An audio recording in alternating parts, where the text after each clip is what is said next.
1974 was a monumental year for Britain's bearers of large collars and dodgy leather jackets. Not only was disco reaching its peak, but people were also beginning to recognise a few nifty little movers with great potential reaching our shores. No, not the Jacksons.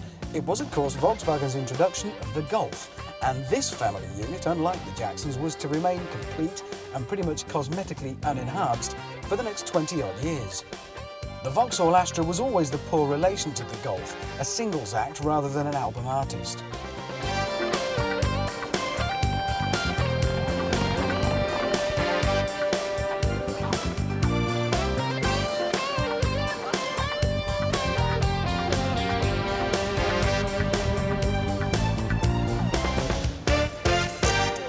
Before it even turns a wheel, there's no mistaking this is like no other Astra before. But you can see the family resemblance between this and its larger brother, the Vectra. There's a kind of solid chunkiness to it.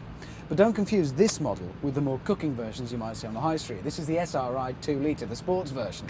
So we've got 16-inch 5-spoke alloys. We've got these flared side skirts and, of course, the essential tail spoiler. This, in fact, is your classic boy racer kit.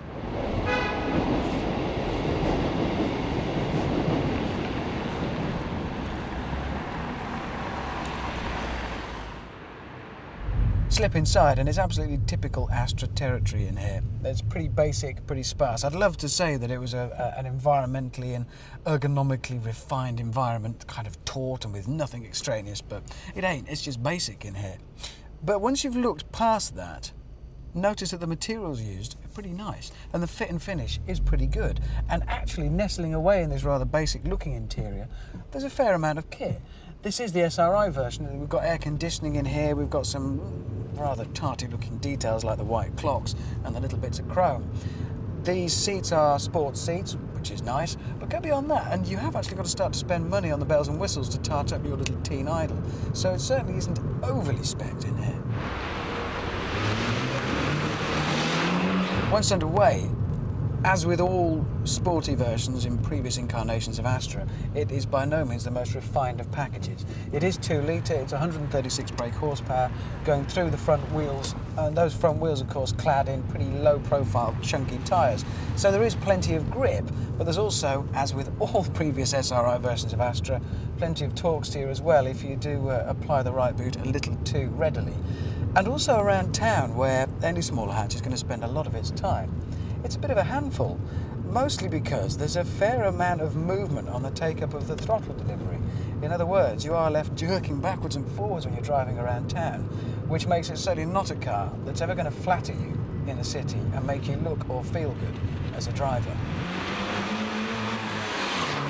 So where does this snappy young starlet fit into the 90s hit parade? Well, if the 70s were anything to go by, the late 90s are putting even more emphasis on the word radical. And if radical's the word, then the Focus has to be the car.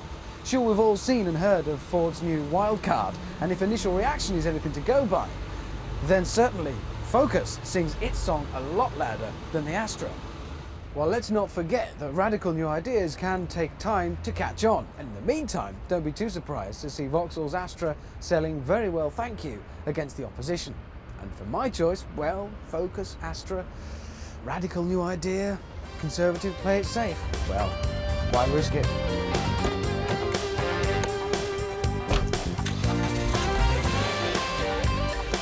Actually, you know, I will risk it.